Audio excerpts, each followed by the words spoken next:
If there's one segment in the Indian motorcycle industry that's absolutely blowing up right now, that would be the sub 500cc motorcycle category. Manufacturers are obliging us with motorcycles of all different shapes and sizes. We have adventure bikes, we have scramblers, we have naked bikes, we have super sports. Heck, in the recent times there's also an enduro that recently launched. And the two bikes that we're going to talk about today are the latest entrants in this segment.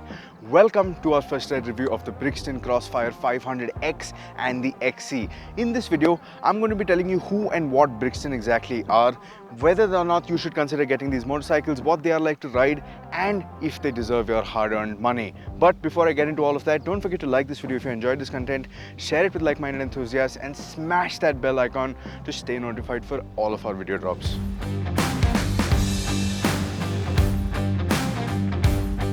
So who is Brixton Motorcycles? Well, honestly, until the last few years, I really didn't know about the company, and I'm pretty sure there's a good chance you might not have heard of them as well. So let me just set the record straight. Brixton Motorcycles is a company that was founded by the KSR Group in Austria back in 2016. So it is still a very relatively new company. Now, the whole concept of Brixton Motorcycles is that it's an Austrian-based company. All the engineering and R&D happens there. All of their inspiration comes from the UK motorcycling scene with the retro motorcycles and all of that, which is why the Cromwell 1200 was the very first motorcycle that they unveiled back in 2016 around the EICMA that time. And now we have motorcycles coming to India via Motor House that's set up in Kolhapur. So essentially, here's how it goes. Austrian company, UK design, engineering in Austria, parts from China, manufactured and assembled here in India now at Kolhapur. So that is Brixton Motorcycles. Now with that out of the way, let's talk about the design of these two motorcycles right behind me. So this one right here to my left is the Crossfire 500X, and this to my right is the Crossfire 500XC. This one is a roadster and this one is a scrambler. Let me make it very simple for you. Think about the Triumph Speed 400X and the Scrambler 400X. How one is a roadster, one is a scrambler. Both use the same guts but few mechanical and cosmetic differences to make one seem more roadster focused and one more scrambler focused. That's exactly what's going on over here. So as you can see, the overall silhouette and the overall design of both motorcycles is very similar, and I must say they are pretty good looking motorcycles. Like for example, the tank. You have a nice and wide metal tank and the nice X motif going on in the tank with the folds that they've done on either side, and it's again, like I said, neo-retro heritage and inspiration. That's exactly what's going on over here. So you have a very nice modern but retro look going on for both the motorcycles. And in terms of design, like I said, it's very minimalist, it's very bare bones. Like you can see, you have spoked wheels on both motorcycles, but again, it's big enough and muscular enough that you know that you're riding a larger capacity motorcycle. So it's got that sense of proportions and the dimensions, and everything in the design front goes really well. But I must say the fit and finish levels are really not up there. Brixton and Motor House have a lot of work to do before the fit and finish levels are acceptable for motorcycles that cost as much as they do. But apart from that, on the design front, they've done a very good job. You have this nice headlight with this Brixton line cutting through it and the north, south, east, west motif going on both. That's the general branding motif. You can see it right on top of this little visor over here as well. Now let me quickly run you through the changes and the differences between the two bikes.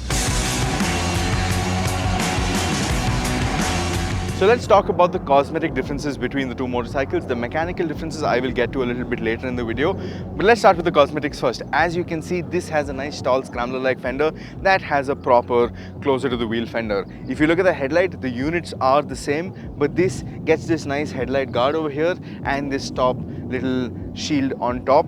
The handlebar is taller over here, mirrors are the same, cluster is the same, all of that is the same. Moving behind, you have the radiator guards. The side of the radiator is finished in a polished steel chrome over here. This is fully blacked out. The radiator itself, as you can see, has a guard on the Scrambler, doesn't on the X. The engine guard is also absent over here, so is the sump guard, both of which is standard fitment on the Scrambler. Then moving behind to the tank, again the design of the tank is the same, but the lettering and the motif is slightly different. This has 500 written in a very big font across the tank. This has a tank pad with the Brixton logo and the Union Jack flag. Moving behind, seat assembly, again very similar, and this first body panel that you see on that side and this side as well as over here is the same. It's color matched to the tank finish, but The Crossfire XC gets the scrambler number plate that you have in competition, but of course with Crossfire branding, you also have number 08 written on that. So that about covers the cosmetic difference of this motorcycle. What do you think about the design of the Crossfire X and the XC? Do you like it? Do you not like it? Let us know in the comment section down below. Let's talk about the engine that does duties in both of these motorcycles. It's a 486cc liquid-cooled parallel twin engine. Now both the motorcycles have the engine in an identical state of tune. No sprocketing differences, no final drive differences, the gear ratios, everything is bang on identical. In terms of outputs, you have 46.3 bhp at 8,550 rpm and 43 newton meters of torque at 6,750 rpm. Now how this feels like to ride? Well, this is a parallel twin, so the overall experience is one of a refined motorcycle. The refinement levels start to drop only when you're really chasing the red line for a long time. But then again, this is a parallel twin and it has a decent spread of power across its rev range. Now this is nowhere near as tractable as something like the Aprilia RS457 or the 210 457's engine, but this is still plenty tractable. It's good enough that you can run maybe one gear higher in most situations. You won't have as much of a roll on as rapidly as you would with the Aprilias, but this is fairly quick. Now according to the spec sheet, the top speed of both motorcycles is capped at 160 kilometers per hour, and I feel that's about accurate because it is a rather not as exciting climb after say 140 150 kmph. Now in terms of cruising, 100 kmph is a sweet spot. You can go as high as 120, but with the rest of the bike suspension setup and everything, 100 to 120 is the sweet spot. 100 comes up around 5,000 rpm, and that is more than enough. The engine is nice and calm. You don't feel like you're over revving it. It feels very relaxed, very stress free, and it's a very good place to be at that speed. Now the exhaust note, again, it's not nearly as exciting as the Aprilias. It's a little on the underwhelming side, say something like the Ninja 300s or the 400s. It's a very mechanical sound, very inline twin like, and it doesn't get exceptionally loud as well, so that actually is a good thing because it doesn't get annoying over longer distances. Now in terms of the way this engine delivers performance, it doesn't really feel like a 46 bhp motorcycle. It feels a little less. It doesn't feel as grunty, as fast as you would say compared to the Aprilias or the KTMs. It feels up there, but then again you also have to keep in mind the weight of these motorcycles. This one fully fueled is 195 kilos and this is 190, so that is bound to hamper the performance a bit because the KTM is close to 168 kilos and the Aprilia is 175, so that's almost a 20 kilo deficit despite having similar horsepower figures. Even the throttle response, it's a little jerky. It's not as smooth and precise as I would like to be, especially at low revs in start-go traffic. The throttle, it lurches forward and it's a little jerky. This is something that I feel should be worked on. The throttle feels a little heavy as well. Again, something that can be worked on. In terms of the rest of the engine, like I said, it's very much refined for the most part of your riding. It's only when you're chasing the red line where you feel some refinement issues start to creep in. You feel a little buzz and some sounds and rattling comes here and there. But apart from that, it's a solid engine. It returns close to 20 kilometers per liter in a mix of spirited and city riding. So that I feel is very acceptable for the kind of performance that this offers. And all in all, it's not going to be the kind of performance that will overwhelm you. So if you are upgrading from a 200 or a 250cc and you don't want the kind of frantic performance that the Duke has, this is something you can consider. But there are a few other problems you need to address before I say that you can actually consider this motorcycle. Now, like I said, the gearbox is a 6-speed unit. It is pretty clicky and tactile, but that again has a tendency to feel a little heavy sometimes and a little vague as well. So a little more polishing and refinement on that front would be greatly appreciated.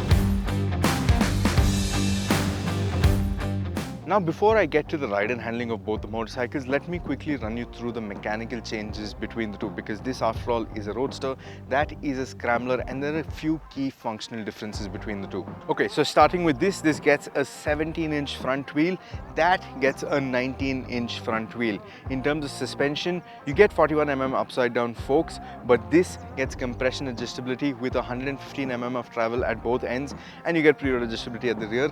That gets compression and preload adjustability at the front and preload adjustability at the rear. The travel for that is 145 millimeters, so there's like a 30 mm difference between the two. 115 mm travel, 145 mm travel. With that, the ground clearance changes as well. This has 165 mm of ground clearance. That, on the other hand, has 180 millimeters of ground clearance. Even in terms of tire choices, both are different. That gets Pirelli Scorpion Trail Rally tires. This gets the MT60 tires from Pirelli. Again, dual purpose, but more road biased. That is more off-road focused. Now, to that end, the tire sizes are also different. This gets a 120 section front and a 160 section rear. That it gets a 110 section front and a 150 section rear. Now, with the height differences in the two bikes, there's also a seat height difference. This one stands 795 mm from the ground, whereas that one is 839 millimeters off the ground.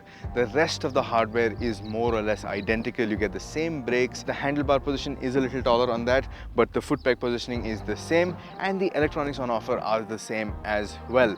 Now, one interesting difference to note is that this gets cross-spoked wheels, whereas this gets regular spoked wheels, but the company claims that this is tubeless. So basically, all the aftermarket tubeless solutions that you see where they put the strip around the spokes inside, that is what Brixton is doing from the factory. So you get tubeless tires on this as well and on that as well. So that is a good thing.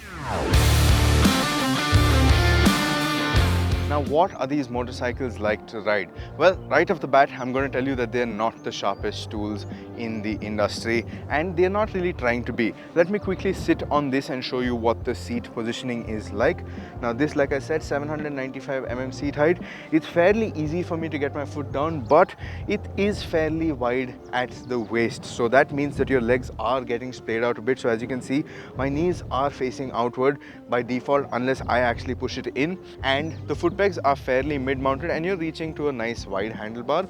On this X, it's not too tall, but again, it gives you the good commanding stance that you want, and you can come in when you're attacking those corners. Now let me quickly walk and hop on the 500XC as well. This is 839 mm, and as you can see, again, I am able to flat foot it, but I am on the taller side. But again, it is wide, so shorter people might find it a little difficult. Like I said, foot peg positioning is more or less the same, but your upper body is interacting with a much taller handlebar. Now, both of the handlebars have digits over here, so it does allow you to roll them if you want to roll it forward or backward. So that is great.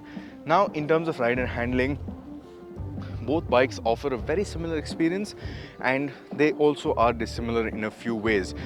Now, this is more road focused, so it doesn't have as much suspension travel. The difference is not night and day, but this does cope with bad roads a little better. Both setups are a bit in between the soft and the medium firm. They're not very stiff. The suspension setup works very well. It does actually do a good job of ironing out our roads, and then you can dial in the compression if you want a little more as well. I would have wished that they had rebound adjustability on both the bikes, but that's not the case. But again, they have some kind of adjustability, and that is good.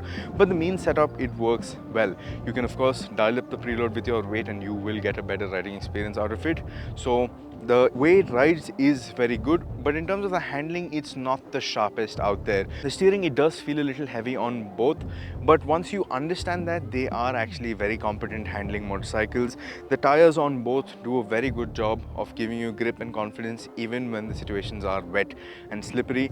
These, after all, are Pirellis, so you don't expect anything less than them. And the fact that we are getting Pirellis with this, and Brixton promises us that even when you want to change your tires as an owner, they will source the Pirellis for you, so you don't need to look at the aftermarket for different tires. Now, like I said, handling is a little heavy. It takes a little getting used to, but then once you get used to it, it's very stable, it's very confidence-inspiring and very predictable on both. This does require a little more effort, but with the extra suspension travel and the ground clearance, this just soaks up everything else that much better. Mid-corner undulations, bad roads, bumpy roads, it handles everything very well. Would I want to go deep off-road with this motorcycle? Not really, but then again, it's a scrambler and it's not meant to be, but it will handle your daily commute, your weekend excursions, and some light off-roading very, very well. Now, coming to the brakes, you have J1 calipers. You have a 4-piston Radon caliper at the front with a 320mm disc and a 2-piston caliper at the rear. The same braking setup is true for both. Again, braking performance is good. There is a good sharp initial bite, but after that there's not enough progression, and you really need to grab a handful of the lever before you get all the braking performance. If they had a more progressive setup where as you go through the sweep of the lever you're getting all of the braking performance, it would be much better, because you know there is the braking potential, but you're just not able to harness it very well.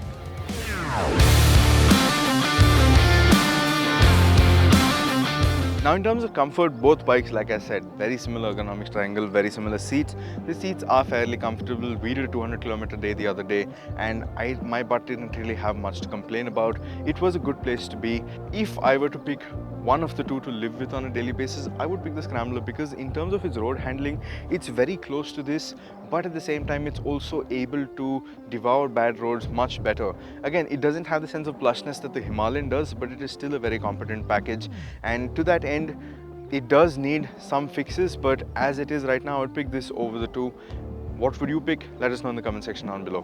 Right now, before we get to the verdict, I want to talk about the electronics that you have on tap. You have LED lighting at both ends on both bikes. You have a very basic instrument cluster that barely shows you 1 trip meter, the odometer and the time, and that's about it. Dual channel ABS is standard, of course, but there's nothing else. No traction control, no selective ABS, none of that. A Scrambler not getting an ABS that is disengageable at the rear is a big miss in my opinion. Now, I'm not crying about connectivity features. I'm personally not one for connectivity features, but the fact that these cost so much, they should have gotten a better screen, a TFT screen at least, with some connectivity features. Here you just have USB and they've called it a day. But again, like I said, I wouldn't really be worried about this if this was significantly cheaper, but they are not. So that in my opinion is a big miss, because this one, the Roadster, it costs 4.74 lakh ex-showroom, and the Scrambler, that costs rupees 5.2 lakh ex-showroom. That is by no means small money. This, especially when the brand is so new with such a small dealership and sales and service network, is something that is a bit worrisome. The products themselves aren't perfect. They have to go a long way in terms of fit and finish, refinement in some areas, and features before I can wholeheartedly recommend that you go out and get one. Can I do that right now? Honestly, not really, not for the kind of money they cost. They are competent bikes in their own rights, but when you start to look at the rest of the market and how much more affordable they are in comparison, the Brixtons fall short. That is right now. What the scene is like a few years later, you never know. If they do get their dealership network widespread in the right amount of time, if quality and fit and finish levels come higher, then I would be very glad to recommend them to you, because they do look great and they ride very well to an extent as well. So would you consider getting a Brixton right now, or would you wait for a while? Let us know in the comment section down below.